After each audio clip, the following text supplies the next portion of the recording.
You know, when I say don't be afraid, you know what I really mean. Don't even be afraid to die. But I submit to you tonight that no man is free if he fears death. But the minute you conquer the fear of death at that moment, you are free.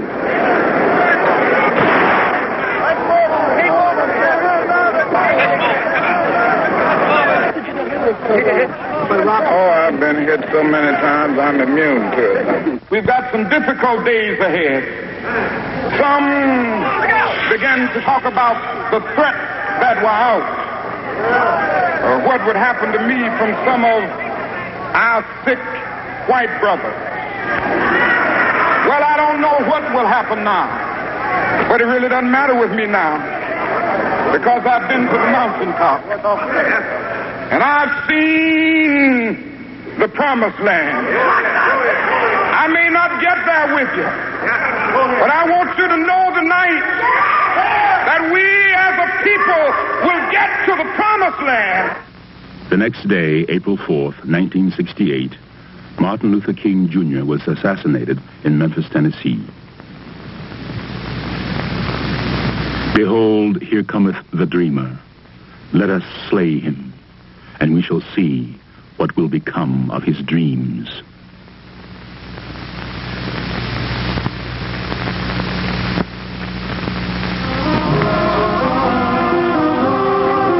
From 1955 to 1968, Martin Luther King led a peaceful 20th century American revolution. In the short span of 13 years, the nonviolent civil rights movement which he headed changed the face of American society. It united black people in organized, nonviolent protest which exposed the evils of white racism. Segregation, which had been a way of life for large parts of the nation, was practically eliminated.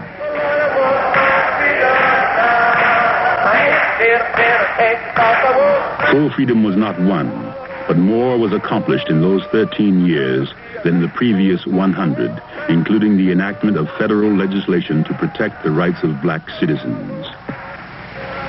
Wherever, by clear and objective standards, states and counties are using regulations or laws or tests to deny the right to vote, then they will be struck down. Martin Luther King's leadership of this march toward freedom began in December 1955 in Montgomery, Alabama, in the heart of the Deep South. He was only 26 years old, a recently ordained Baptist minister who had been asked to lead a boycott of the city buses to protest segregated seating and mistreatment of black passengers. Are you ready for the question? All in favor, let it be known by standing on your feet.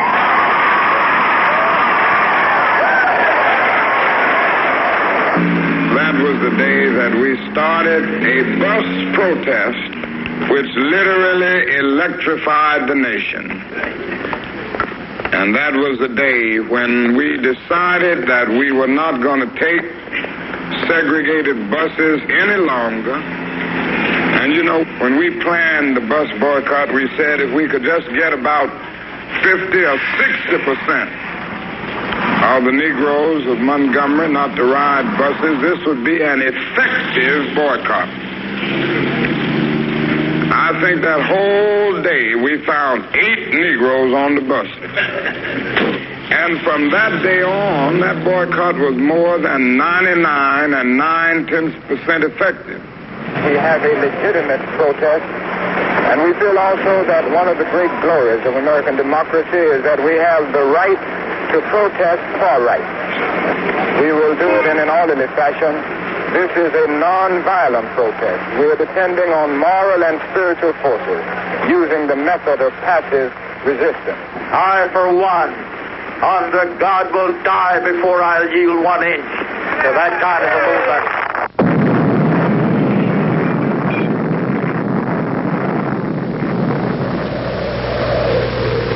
The die-hard segregationists and hooded hoodlums of the Ku Klux Klan reacted more and more violently, but the boycott was not broken. Murder, bombing, the jailing of Dr. King, none of these actions succeeded in weakening the determination of the black people of Montgomery. We still advocate nonviolence with passive resistance and still determined to use the weapon of love. Are you going to ride the bus again? No. For 13 months, people continued to walk and ride in carpools. Never before had a black community in the South banded together like this. Meanwhile, the legal aspects of the case were being argued in the courts, ultimately all the way to the Supreme Court. This morning, the long-awaited mandate from the United States Supreme Court concerning bus segregation came to Montgomery. I hereby defy a ruling handed down by the United States Supreme Court, ordering desegregation of public carriers. This mandate expresses in terms that are crystal clear that segregation in public transportation is both legally and sociologically invalid. As long as I am president of the Alabama Public Service Commission, I am going to see that our segregation laws are upheld. He neither could nor did, and the year-old boycott was called off. It is a great victory for the young minister and for the method of nonviolence. It was also the beginning of the civil rights movement in the South and led a few years later to the sit-ins and freedom rides of the early 1960s.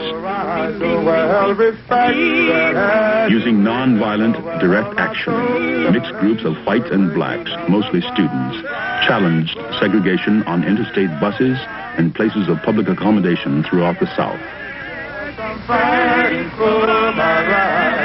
The sit-ins and freedom rides were a new version of an old and respected American tradition, the right to protest for right, and resulted in the first attempts at federal civil rights legislation.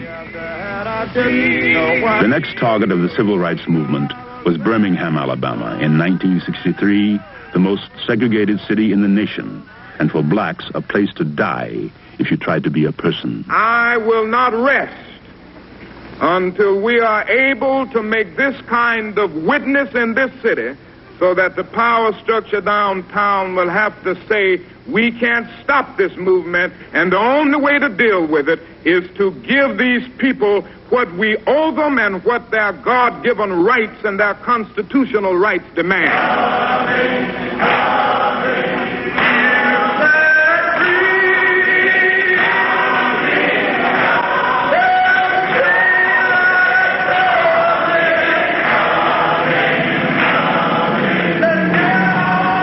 Nonviolent direct action meant a willingness to go to jail for one's beliefs in order to reveal to others the difficulties of obtaining justice. By committing acts of civil disobedience, the nonviolent protesters forced the authorities to arrest them.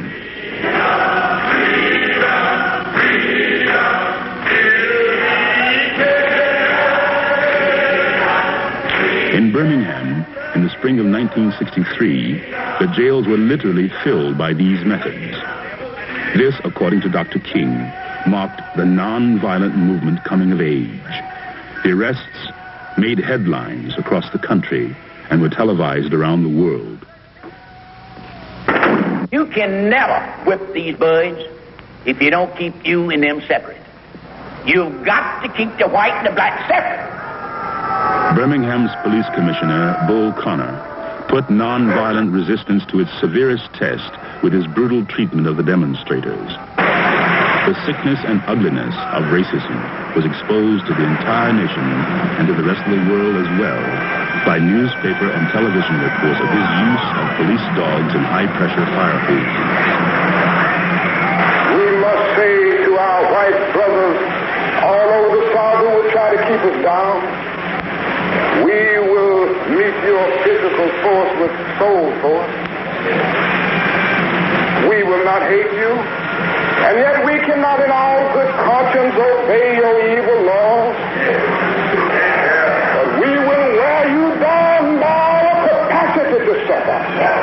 In winning the victory, we will not only win our freedom, we will so appeal to your heart and your conscience that we will win you in the process. Birmingham marked another victory in the campaign to break down social segregation in the South. But equally important, it aroused the conscience of much of white America and brought recognition and support for the accomplishments of Dr. King and his nonviolent movement from people throughout the world. I have the great honor on behalf of the Nobel Committee to hand over to you the insignia of the Nobel Peace Prize. Martin Luther King was one of the earliest public figures to oppose United States participation in the Vietnam War. His outspoken efforts for the withdrawal of American forces often made him the target of furious criticism, even by other civil rights leaders. It was a difficult time for the man who had been called the moral leader of his generation. For those who say to me, stick to civil rights, I have another answer. And that is that I've fought too long and too hard now against segregated public accommodations to end up segregating my moral concern. Injustice anywhere is a threat to justice everywhere. Economic injustice was another kind of injustice.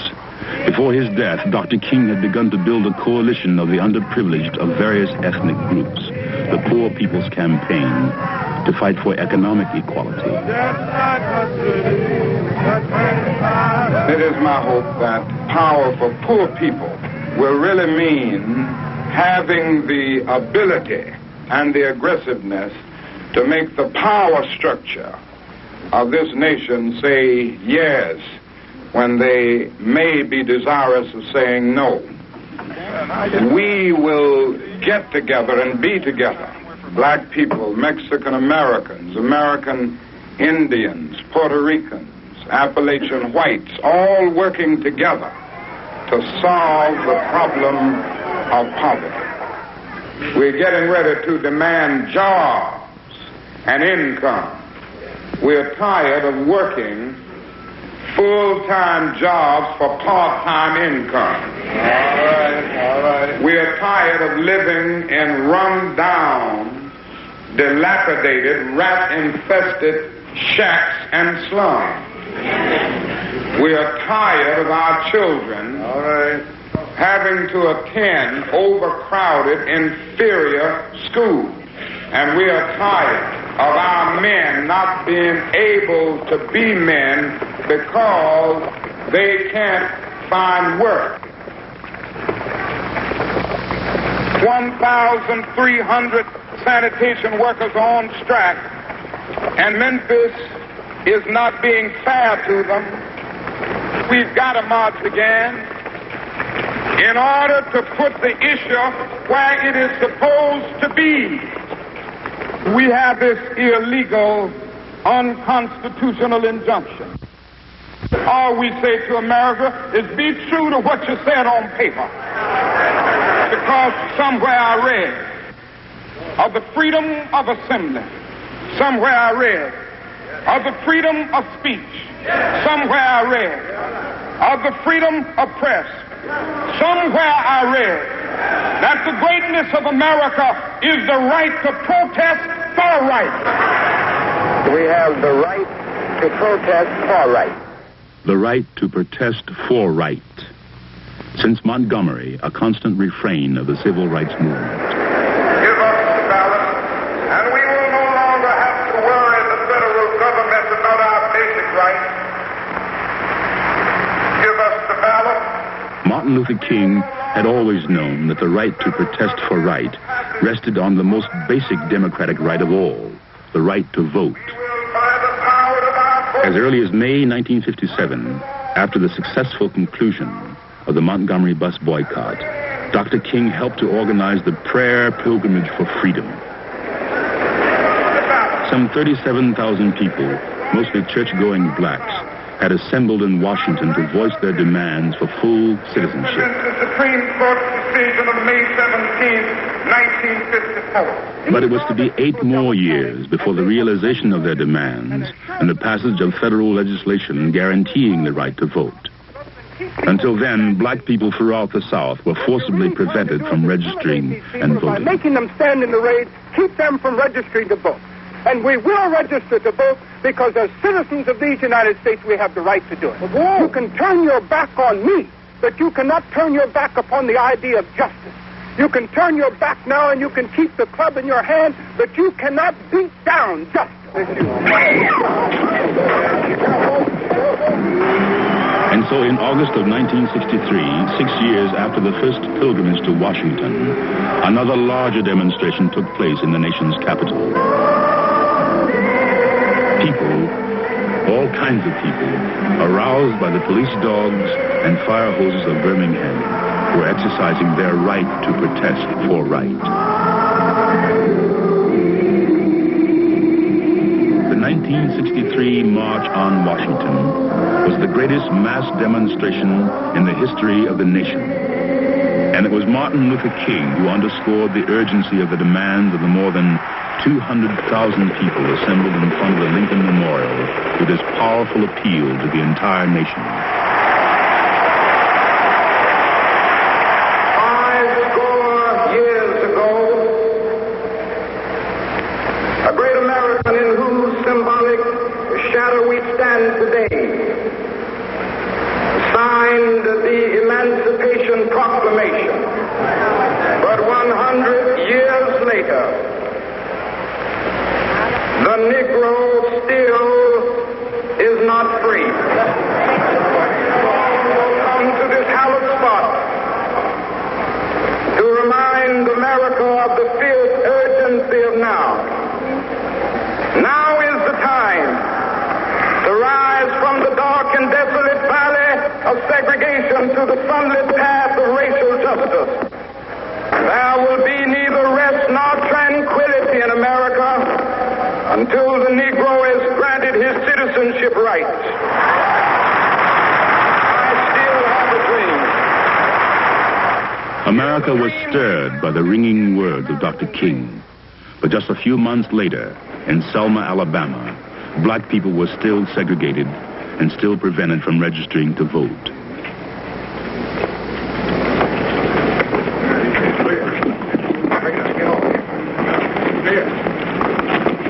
Again, nonviolent direct action was exposing the evils of racism to the entire world.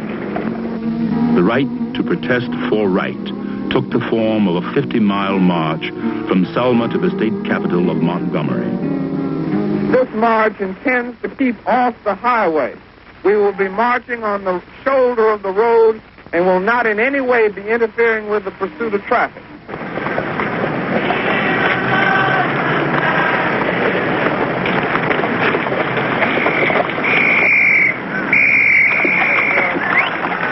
Detrimental to your safety to continue this march, and I'm saying that this is an unlawful assembly. This march will not continue. Troopers here advance toward the group. See that they disperse.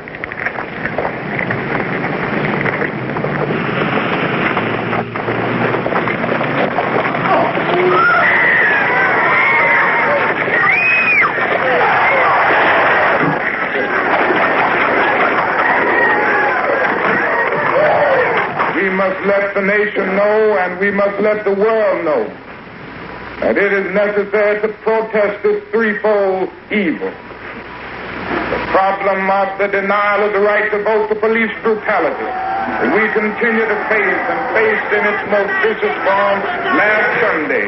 Then the attempt to block First Amendment privilege. We have the right to walk the highway. We have the right to walk to Montgomery if our feet can get us there. Let us bow in prayer. And faith and black and white people... And now the eyes of the whole nation and much of the world were focused on the tiny town of Selma, Alabama. To ensure the safety of the marchers, federal troops were called into service by President Lyndon Johnson. These forces should be adequate to assure the rights of American citizens pursuant to a federal court order to walk peaceably and safely without injury or loss of life from Selma to Montgomery, Alabama. Pick 'em up and lay 'em down, right. Pick 'em up and lay 'em down, right. Pick 'em up and lay 'em down, right. I think the greatest victory of this period was not in terms of an external factor or an external development, but it was something internal. The real victory was what this period did to the psyche of the black man. The greatness of this period was that we armed ourselves with dignity and self-respect. The greatness of this period was that we straightened our backs up. And a man can't ride your back unless it's bent. Last Sunday, more than 8,000 of us started on a mighty walk from Selma, Alabama. They told us we wouldn't get here. There were those who said that we would get here only over their dead bodies. Well, talk. Yes. All the world today knows that we are here and we are standing before the forces of power in the state of Alabama saying we ain't going to let nobody turn us around.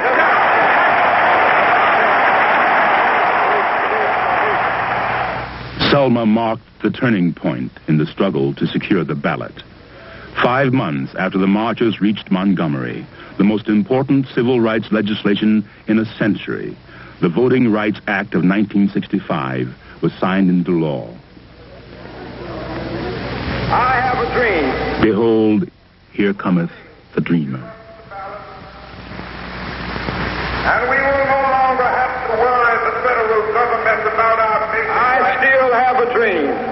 It is a dream deeply rooted in the American dream. We will fill our legislative hall. One day, this nation will rise up and live out the true meaning of its creed. Let us slay him, and we shall see what will become of his dreams. I think that we've made tremendous strides toward the realization of Martin's dream. Perhaps the greatest gains that we've made have been in the area of getting the masses of people to realize their potential as citizens of this country by registering and voting.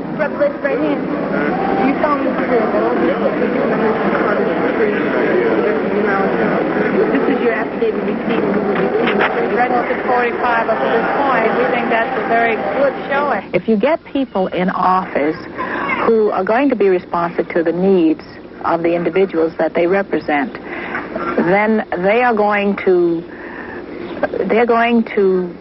make sure that the resources of our government are used to benefit the people.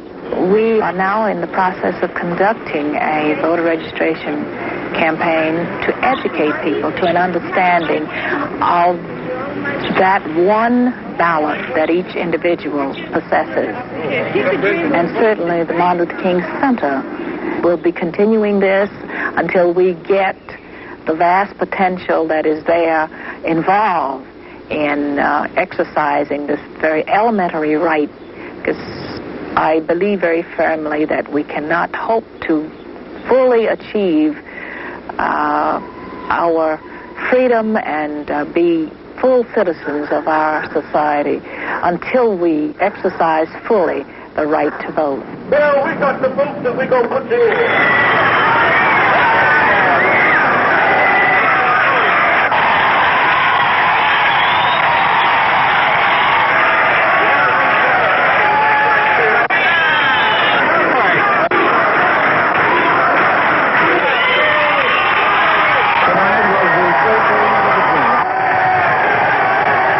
NBC just declared Hatcher as the winner.